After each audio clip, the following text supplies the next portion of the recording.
Yan, nanonood sila dahil, alam mo, saktong-sakto. Dahil nanonood siya na ang susunod na segment. Gutom na kami dito, Direk Carby. Alam mo ba kung paano lutuin ang adobong itlog? Yan, alamin po natin yan. Yan pong adobong itlog. Diyan po sa San Jose, Batangas. Binansagan po kasi ang San Jose, Batangas bilang Egg Basket of the Philippines. Para po sa ating Cooking Master Boss. Panoorin natin!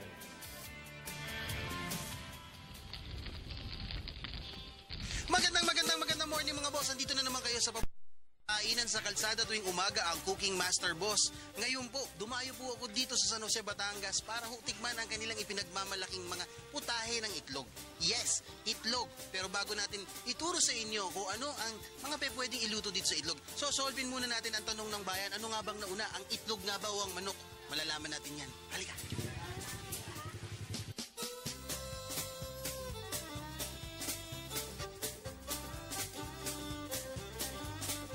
Manok. Saan ang galing ang manok? Ay, di sa itlog. Akala ko ba manok ang nauna? Ay, wala namang iitlog kung walang manok. Ang ganda ng boss niya, para ko kayo announce sa radyo. Ay, hindi naman masyado. At sa video, kailangan ko nag-a-announce. Ano bang nauna, itlog o manok? Palagay ko ay nauna yung manok. Hindi magkakaitlog kung walang manok. Okay, may tanong naman ako. Una ang manok. Saan naman ang galing ang manok? Ay, di sa itlog din. Ay, bakit ganon? Kasama ko si Jackie Lu. Jackie Lu, good morning. Good morning po. Ayan. Saan nagsimula ang itlog? Sa Yung manok, saan ang galing? Sa itlog po. Sabi mo yung manok ang nauna sa itlog. Una po kasi yung manok, pinag-create ni God. Hindi yung itlog? Hindi po. Saan lumabas yung manok? Sa itlog. Sige na nga, liga na nga. Jackie Lu, ano mga ingredients natin dito sa iyong pinagmamalaking adobong itlog? Meron tayong onions, garlic, Sili. tapos meron tayong tuyo, meron tayong suka, meron po tayong oil, and most important, meron po tayong egg. Adobong Pero itlog. boiled na po siya. Garlic. Nasa magkano to more or less? Siguro, sir, pag ito niluto natin, hindi po siya abot ng 100 pesos. Wala pang 100 Opo. pesos, ano? Onion. Naku. Itlog. Sama na rin po siya sa pag-isa. Okay. Para ma-absorb lang po ng itlog yung lasa ng bisa. Ilalagay na po natin yung toyo. Toyo. After po niyan, yung suka po natin. Okay. Huwag po masyadong marami para hindi po siya umasim.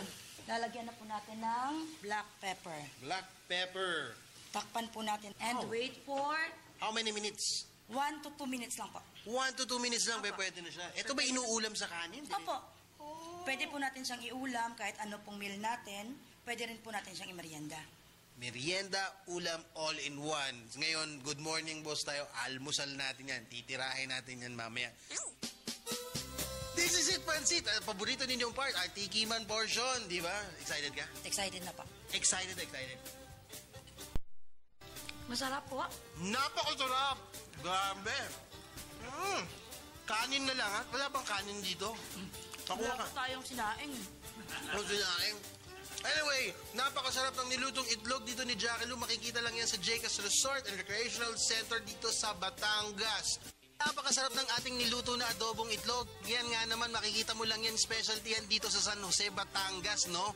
And kung na-miss mo ang aming past episode o ang aming episode for today, bisitahin lang ang aming YouTube page sa www.facebook.com/cmbgmb.